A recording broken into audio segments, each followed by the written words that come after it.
شاف عمر بن الخطاب إن الدين قسم مكة قسمين، المؤمن ليه والمحارب ليه، والوضع ده استمر 6 سنين وقريش بتعاني قصاده، ولأن من طبعه الشدة وعدم التردد، وكان سفير قريش وقائد من قادتها، فحس إن الإسلام هيضيعها، فقرر إنه ينهي الموقف ويخلص مكة كلها من أصل البدعة، فقرر إنه يقتل الرسول صلى الله عليه وسلم، زي ما كان كتير من المشركين بيفكروا في نفس الفكرة. فقام جهز سيفه وخرج قاصد النبي محمد صلى الله عليه وسلم علشان يقتله. وهو رايح يقتل النبي في الطريق قابل نعيم ابن عبد الله العدوي، وكان من المسلمين اللي أخفوا إسلامهم. قال له نعيم: ماذا تريد يا عمر؟ رد عليه عمر: أريد محمدا هذا الصابئ الذي فرق أمر قريش وسفه أحلامها وعاب دينها وسب آلهتها فأقتله. ودي كانت اللحظة اللي قرر فيها عمر بن الخطاب إنه يقتل سيدنا محمد صلى الله عليه وسلم علشان يمنع انتشار الإسلام واستمرار الوثنية.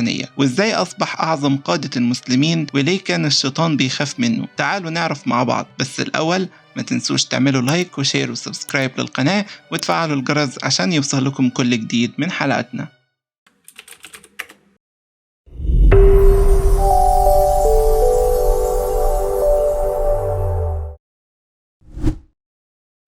هو عمر بن الخطاب ابن نفيل ابن عبد العزة ابن رباح ابن عبد الله ابن قرط القرشي العدوي. اتولد بعد عام الفيل ب 13 سنة، وكان شكله بيتوصف بأنه كان أبيض طويل أصلع حسن الخدين والأنف والأعين غليظ القدمين والكفين، وكان شديد القوة. أبوه هو الخطاب بن نفيل، وجده نفيل كان من الناس اللي تتحاكم إليه قريش، وأمه هي حنتمة بنت هاشم بن المغيرة.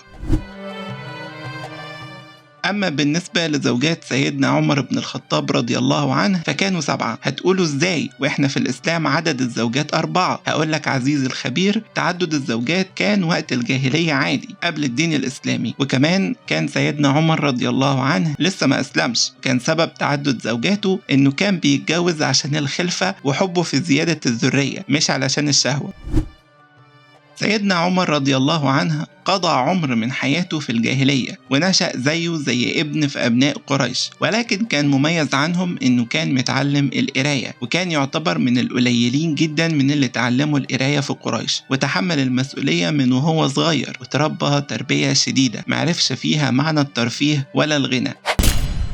وأبوه الخطاب كان بيسيبه في المراعي بيرعى الإبل بتاعت أبوه، ونتيجة المعاملة القاسية من أبو سيدنا عمر ثابت في نفسه تأثير وحش خلته يفضل فاكر المعاملة دي طول حياته. وكان سيدنا عمر بن الخطاب رضي الله عنه مش بس بيرعى الإبل بتاعت أبوه، كان بيرعى كمان خالاته، وكانوا بيدوله قبضة من التمر أو الزبيب.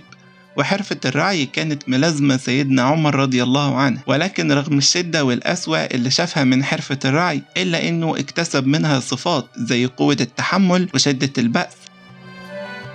ورعي الغنم ما كانتش شغل ابن الخطاب في الجاهلية، أو بمعنى تاني مش هي شغله شاغل، لأنه من أول شبابه لعب أنواع من رياضة البدن زي المصارعة وركوب الخيل والفروسية، وكمان كان بيسمع شعر وبيحكيه، وكان بيهتم بتاريخ قومه وأمورهم، وكان حريص إنه يحضر أسواق العرب الكبرى زي عكاظ وذي المجاز، واستفاد من الأسواق دي في التجارة وإنه يعرف تاريخ العرب، وطبعا كان بيعرف التاريخ في صورة أشعار أدبية. اشتغل سيدنا عمر بالتجارة وكسب منها، وبقى من أغنى أغنياء مكة، وكسب معارف كتير من البلاد اللي كان بيزورها بسبب تجارته، فكان بيسافر للشام في الصيف ولليمن في الشتاء، واحتل مكانة بارزة في المجتمع المكي الجاهلي. سيدنا عمر رضي الله عنه كان رجل حكيم قوي شريف وبليغ، وكان بيدافع عن عادات وعبادات ونظم قريش، وكان ليه طبيعة مخلصة بتخليه يعمل كل جهده في الدفاع باللي بيؤمن بيه، وبسبب الطبيعة دي قاوم الإسلام في أول الدعوة، وخاف الدين الجديد يأثر على استقرار النظام المكي، ولأن مكة ليها مكان خاص بين العرب لأن فيها البيت اللي بيحج ليه، والمكان اللي كان سبب في وجود ثروة مادية وروحية لأهلها. عشان كده أهل مكة كانوا بيحاربوا دين الإسلام، كانوا بيعذبوا المسلمين اللي كانوا ضعاف، اضعاف. وكان سيدنا عمر رضي الله عنه اشد منهم في تعذيب اللي بيدخلوا الاسلام، حتى انه كان بيعذب جارية اسلمت لحد ما ايده ما بقتش قادرة تمسك الكرباج ووقع منه. ولما كان ابو بكر معدي وشافه بيعذب الجارية اشتراها منه وحررها. الكلام ده يدل على قسوته في الجاهلية قبل ما يدخل الاسلام.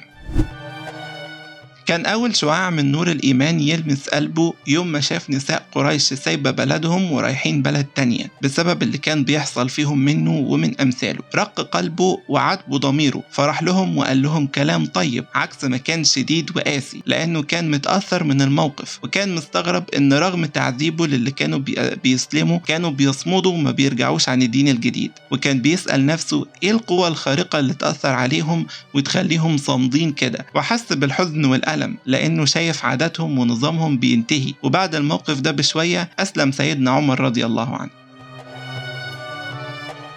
اتجمعت قريش عشان تتشاور في قتل النبي صلى الله عليه وسلم، فقالوا مين منكم هيقتل النبي؟ رد عمر أنا لها. فخرج في يوم شديد الحرارة سانن سيفه رايح يقتل الرسول، وكان معاه في اليوم ده أبو بكر وعلي وحمزة رضي الله عنهما، وكانوا متجمعين في دار الأرقم ابن أبي الأرقم. وهو في الطريق قابل نعيم بن عبد الله العدوي وقال له إنه هيقتل النبي. فلما عرف نعيم قال له بني عبد مناف مش هيسيبوك تخطي خطوة على الأرض لو النبي حصل له حاجة، وقال له يرجع لأهل بيته. وعرف إن عمه سعيد بن زيد وأخته فاطمة أسلموا، وبسرعة عمر راح لهم وهو على آخره من الغضب، وفي نيته إنهم لو ما رجعوش عن دين سيدنا محمد صلى الله عليه وسلم هيقتلهم. وكان وقتها الصحابي خباب بن الأرض قاعد مع سعيد وأخت سيدنا عمر وبيقرأ عليهم سورة طه. ولما سمعوا صوت عمر استخبى الخباب، وفاطمة أخته خبت الصحيفة. وعمر وهو داخل عليهم سمع همهمة قراءتهم وهو على آخره من الغضب، فضرب ابن عمه سعيد ولطم أخته لطمة شديدة من شدتها طيرت الحلق من ودنها، وكان سبب في وقوع الدم على مصحفها. وسألهم عن الهمهمة اللي سمعها من بره، وإذا كانت الهمهمة دي كلام سيدنا محمد صلى الله عليه وسلم. ردت عليه وقالت له أيوة كلام محمد. جات عينه على الصحيفة اللي مكتوب فيها آيات قرآنية وطلب إنه يقراها. رفضت أخته في الأول، ومع إصراره إنه يقراها طلبت منه إنه يتوضى الأول. استغرب عمر لكن الفضول خلاه يوافق، وفعلا اتوضى ومسك الصحيفة وقرأ اللي فيها، وكانت سورة طه وقرأها بصوت متوتر وخاشع في نفس الوقت، وده لأن القرآن لمس قلبه. بسم الله الرحمن الرحيم. طه ما أنزلنا عليك القرآن لتشقى إلا تذكرة لمن يخشى تنزيلا ممن خلق الأرض والسماوات العلى الرحمن على العرش استوى له ما في السماوات وما في الأرض وما بينهما وما تحت الثرى.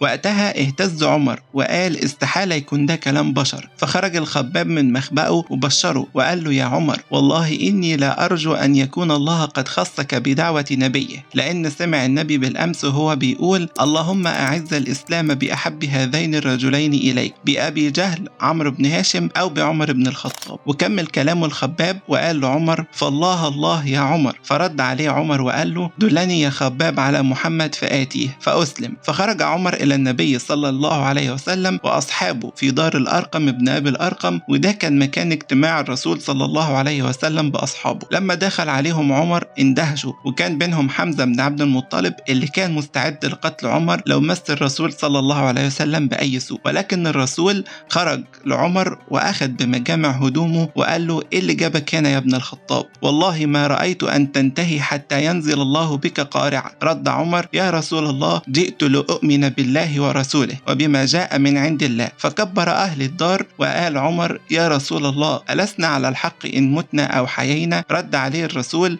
بلى والذي نفسي بيده إنكم على الحق إن متم وإن حييتم. فرد عليه عمر وليه الخفية؟ ليه نخلي الإسلام سر يعني؟ والذي بعثك بالحق لنخرجن. وفعلا كان أول مسلم جهر في مكة بإسلامه ومحدش قدر منهم يتعرض له، وكان عمره 27 سنة. وكده تكون خلصت حلقتنا النهاردة. استنوا الحلقة التانية بعنوان الخليفة عمر بن الخطاب، اللي هنعرف فيها من أول خلافته ولا تستنوا تعرفوا باقي الحكاية الفيديو الجاي أفضل؟ وما تنسوش تسيبوا لنا آرائكم في الكومنت. سلام.